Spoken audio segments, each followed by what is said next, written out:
teman-teman semuanya, apa kabar? Baiklah, perkenalkan namaku Rita Sinaga dengan NIM 4213341049. Aku berasal dari kelas PSBB 21B. Jadi teman-teman, di videoku kali ini aku akan membahas tentang penerapan filsafat Pancasila dalam sistem pendidikan nasional. Nah, yang pertama itu adalah pengertian filsafat Pancasila. Apa sih yang dimaksud dengan filsafat?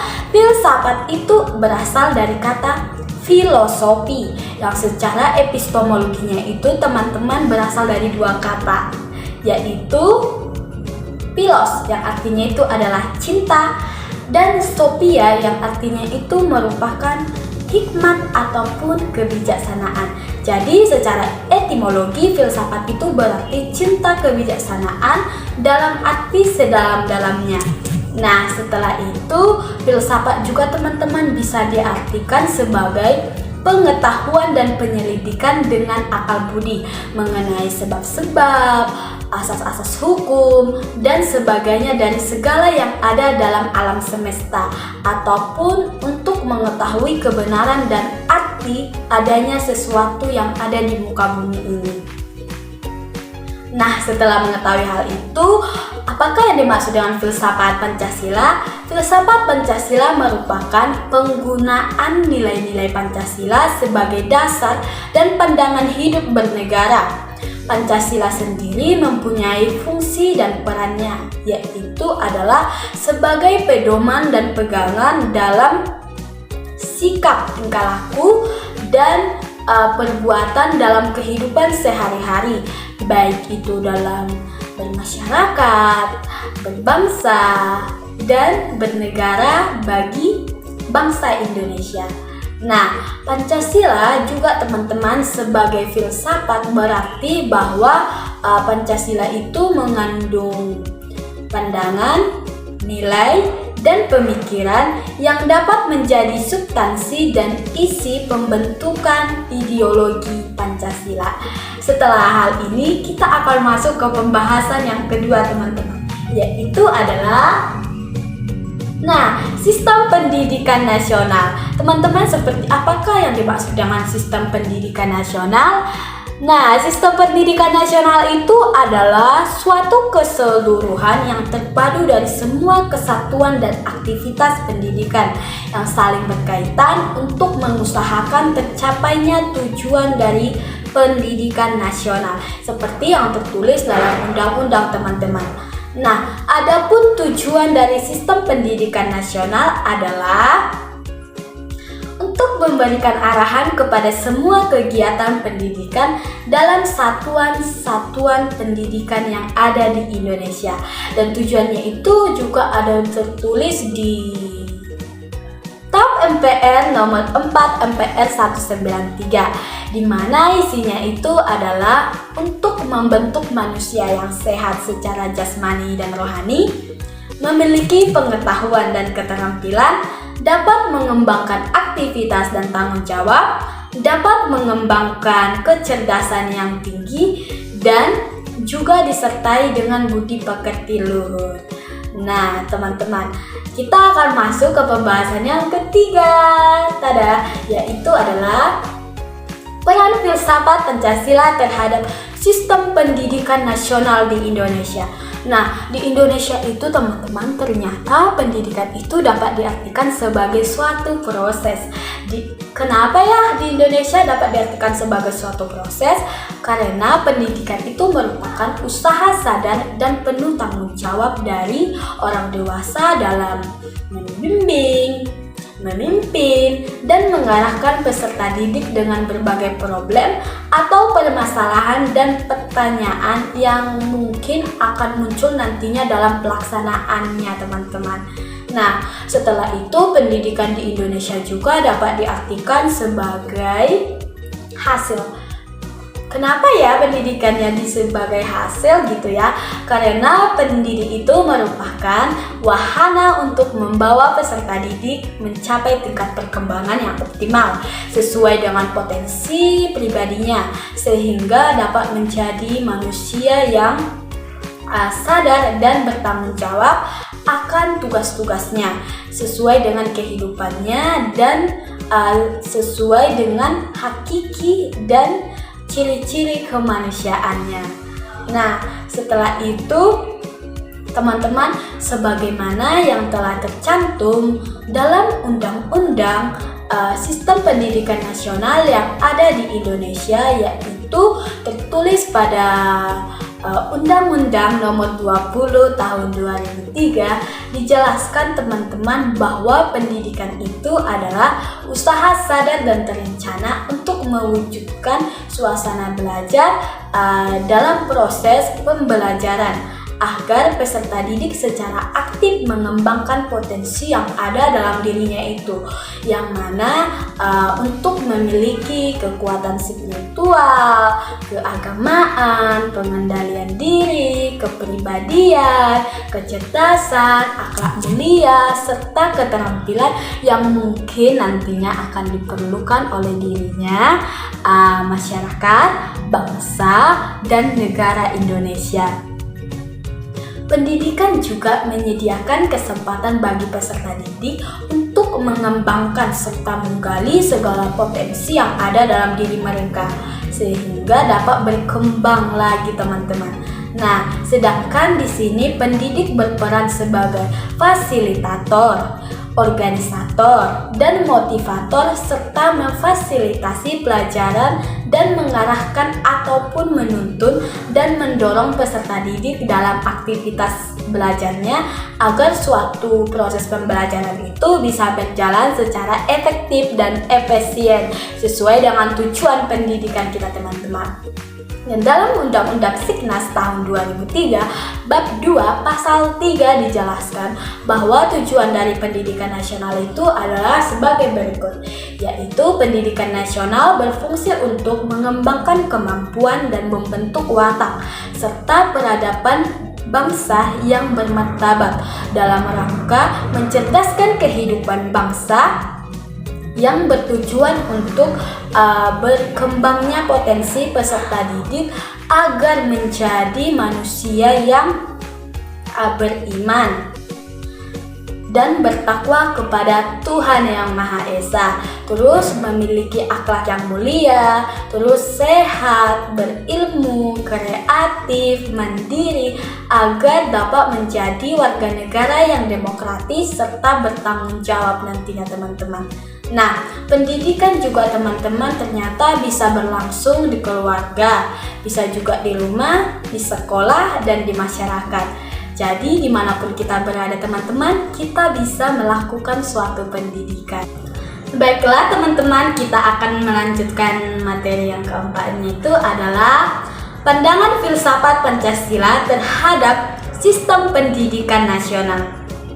Nah, adapun tata cara bernegara di Indonesia diatur dalam Undang-Undang Dasar 1945 yang selama ini teman-teman belum pernah mengalami yang namanya amandemen, kecuali setelah bergulirnya reformasi pada tahun 1998. Nah, dengan tidak adanya perubahan terhadap pembukaan Undang-Undang Dasar 1945 ini menunjukkan, teman-teman, bahwa bangsa Indonesia itu tetap memiliki komitmen yang kuat untuk melakukan upaya sebagai langkah dalam mencerdaskan kehidupan bangsa dan dalam rangka untuk mengangkat harkat dan martabat bangsa Indonesia di mata dunia internasional ataupun kita kenal dengan dunia-dunia luar.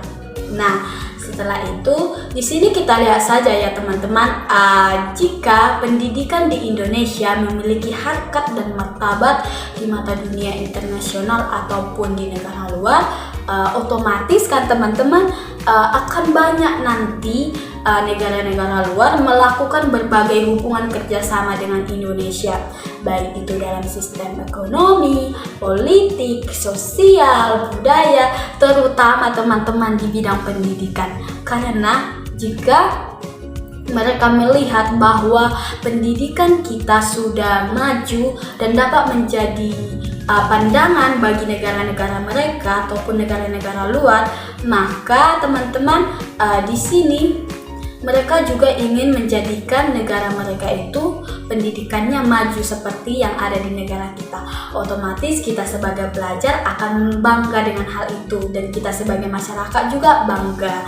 Nah, dalam Undang-Undang Nomor 12 Tahun 2012 Pasal 1 dijelaskan tentang pendidikan, di mana pendidikan itu adalah usaha sadar dan terencana untuk mewujudkan suasana belajar dan proses pembelajaran agar peserta didik aktif mengembangkan potensi dirinya untuk memiliki kekuatan spiritual, terus memiliki pengendalian diri, kepribadian, kecerdasan, akhlak mulia, serta keterampilan yang dimana nantinya diperlukan dirinya masyarakat, bangsa, dan negara Indonesia. Nah teman-teman, adapun beberapa acuan penyelenggaraan sistem pendidikan nasional yang ada di Indonesia menurut Undang-Undang 1945 Pasal 31 Amandemen 2002, yaitu adalah yang pertama, setiap warga negara wajib mengikuti pendidikan dasar dan pemerintah yang membiayainya, teman-teman. Nah, setelah itu yang kedua itu berisi bahwa pemerintah mengusahakan dan menyelenggarakan satuan sistem pendidikan nasional yang mana dapat meningkatkan keimanan serta ketakwaannya kepada Tuhan Yang Maha Esa serta memiliki akhlak mulia dalam rangka mencerdaskan kehidupan bangsa yang diatur dengan undang-undang. Setelah itu, yang ketiga itu adalah negara memprioritaskan anggaran pendidikan sekurang-kurangnya teman-teman adalah 20% teman-teman, di mana dari anggaran pendapatan negara dan belanja negara serta dari anggaran pendapatan dan belanja daerah untuk memenuhi penyelenggaraan sistem pendidikan nasional yang ada di Indonesia. Setelah itu teman-teman, sebagaimana yang telah kita ketahui atau dijelaskan sebelumnya, pendidikan itu merupakan suatu proses sosial budaya untuk meningkatkan harkat dan martabat manusia. Mengapa ya demikian ya? Nah, dimana kita tahu bahwa jika pendidikan itu secara nyata itu adalah proses sosialisasi antar warga. Nah, jika warga ini berinteraksi, maka akan menuju masyarakat yang berbudaya. Setelah itu, menurut Nana Sujana tahun 1989 menyebutkan ada 3 gejala yang diwujudkan dalam kebudayaan umat manusia, yaitu berupa dari yang pertama itu adalah adanya ide dan gagasan seperti konsep, norma, peraturan sebagai hasil cipta karya manusia. Dan yang kedua itu berisi tentang kegiatan seperti yang berpola dari manusia ke masyarakat. Nah, yang ketiga itu merupakan hasil karya cipta manusia.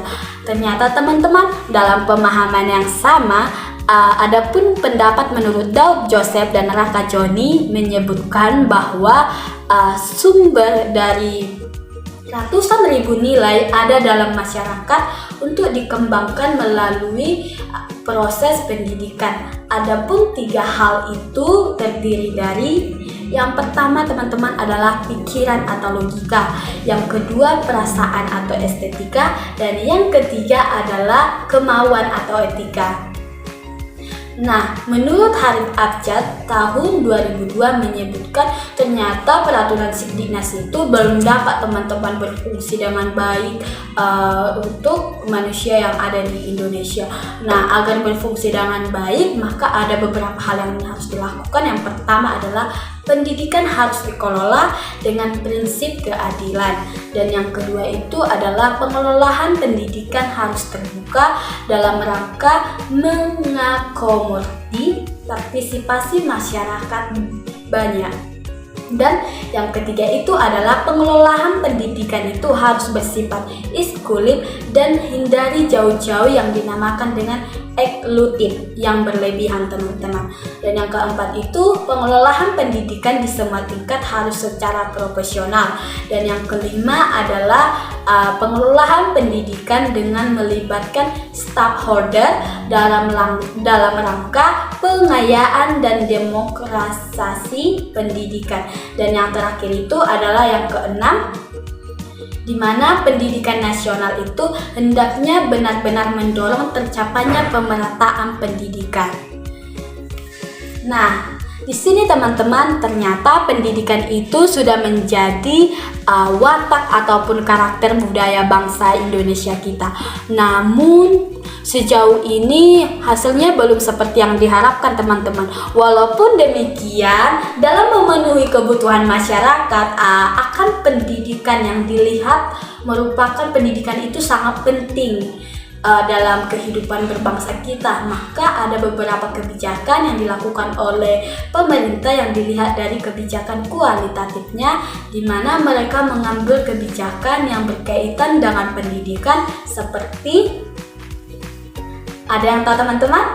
Nah, saya jelaskan. Yang pertama itu adalah perubahan kurikulum pendidikan nasional. Yang kedua itu adalah adanya undang-undang atau peraturan mengenai pendidikan, termasuk adanya peraturan atau undang-undang tentang guru ataupun dosen, dan adanya standarisasi pendidikan dan undang-undang lainnya.